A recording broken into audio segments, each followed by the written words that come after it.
the science of it is you are reshooting the same synapses every single day and ingraining this behavior into your brain. Now, I want to read about another scripture that talks about the vision, okay? And this is in a very kind of unknown book of the Bible, but it is ancient wisdom in my opinion, okay? And it is the book of Habakkuk. Habakkuk, chapter 2, verse 2. Habakkuk, chapter 2, verse 2, okay? Habakkuk, chapter 2, verse 2. Okay. All right. And it says,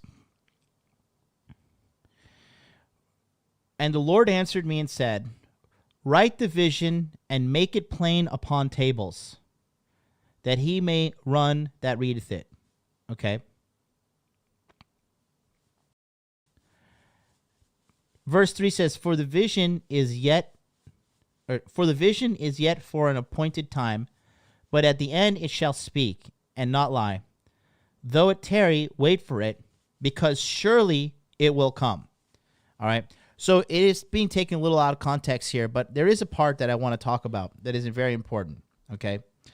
And that is physically writing down your vision. Okay. You guys know, I've talked about it time and time and time again, right? That when it comes down to getting your goal in life, writing down your affirmations is extremely important, okay? Physically, not typing it out, not saying it to yourself, but actually the act of physically writing it out is extremely important. You guys all know the book, right?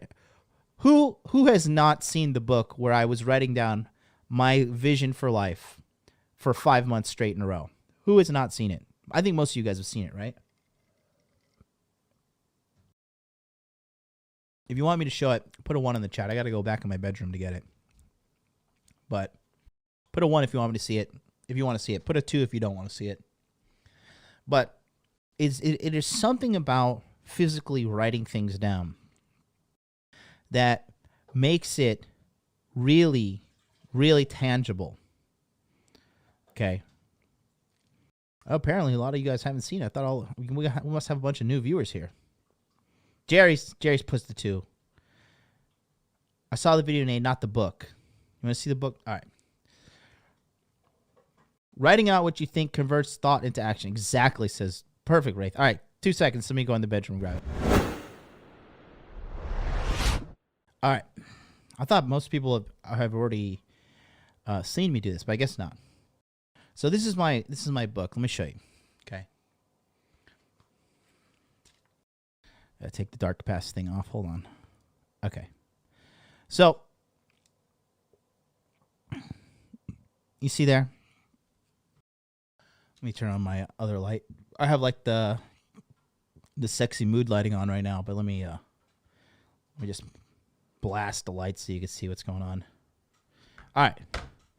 So you can see here, it says, this was in 2018, 5/13, 5/14. It says, I make $10,000 a month online consistently. I make $10,000 online consistently, right?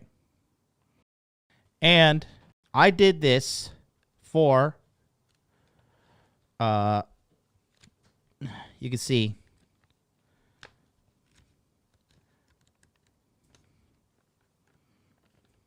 five months straight. I think the last day that I actually did it was September 12th. September 12th. And there, I optimized it. Okay, it says, I, Jonathan Hogwood, consistently earn $10,000 a month net profit from the internet. Okay, optimized. Okay. You see, the number one thing everybody's competing for in today's economy is your attention, right? Your smartphone is engineered to be extremely addictive. They literally engineer this thing so you will be addicted to it. And let's be honest, we're all addicted to our smartphones to an extent, okay? Now, when we are going through our day-to-day life,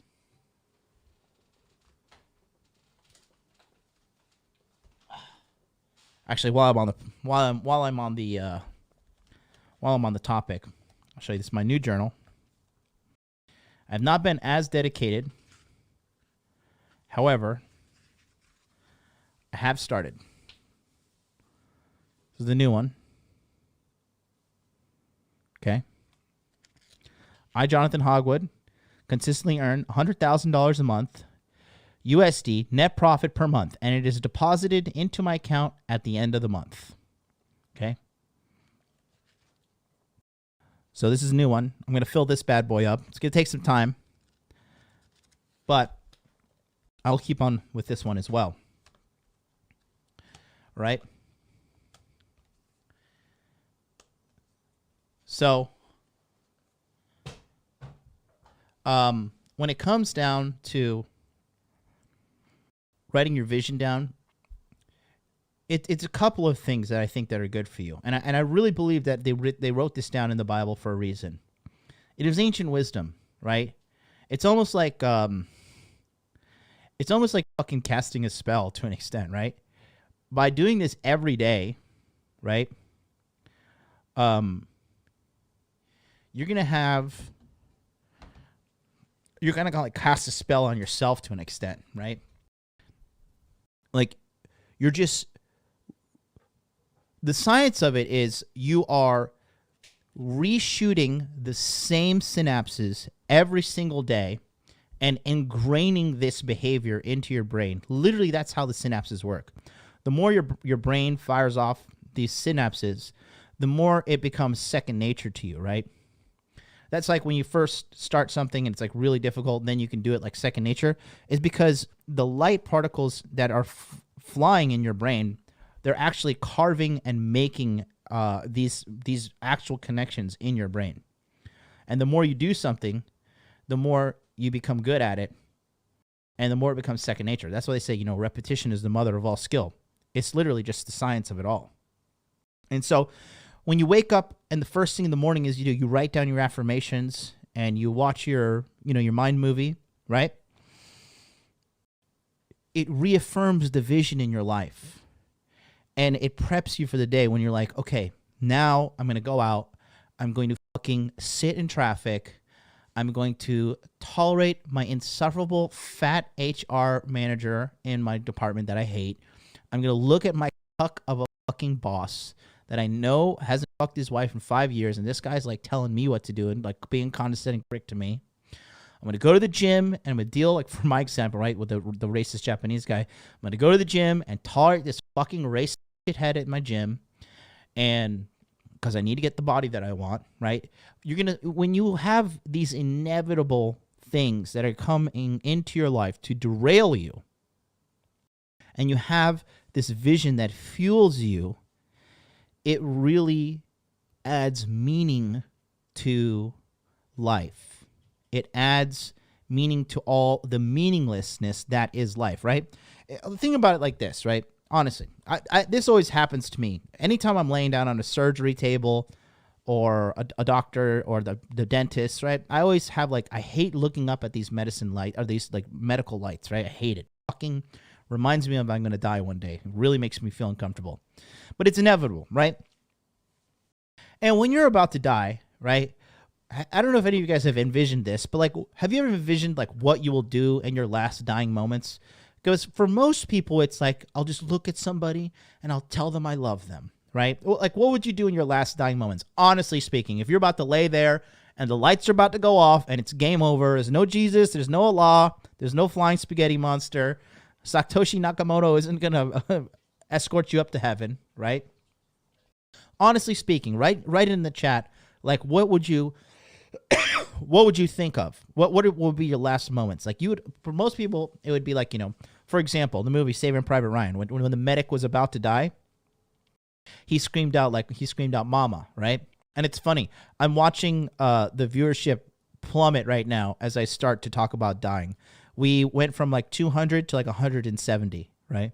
Because a lot of people don't want to deal with this. A lot of people don't want to face reality. Guess what, suckers? You're all going to fucking die. And a handful of people are going to be sad for a few weeks, for a few months, if you're lucky, a year or two, and then they're going to move on. The girl that you're having sex with right now, if you were to die tomorrow, she would go have sex with another guy and marry and move on, okay? Your dog would feel sad, but eventually your dog will go and live with somebody else and forget about you, okay? You're not that important. You're as grandiose as your ego is, you're not that fucking important. And you are going to die. Your death is inevitable and you cannot escape it. This is your life and it's ending one fucking minute at a time. Right? So, give my seed phrase to my son, says Gareth, you're a great father. Listen to Frank Sinatra's My Way. Okay. Thinking of my son, exactly. And how fortunate I've been. Yeah, exactly. But like, honestly, I would reflect on my life prior to death. Hope my boys are there, says Jerry. Right? And all of these things are emotional things, right? Think about, and again, I say this with empathy, but think about how meaningless your last moments really are that you just wrote in the chat. Think about how like meaningless it is. It's just like, oh, I just want to feel a certain way. Most of them are emotionally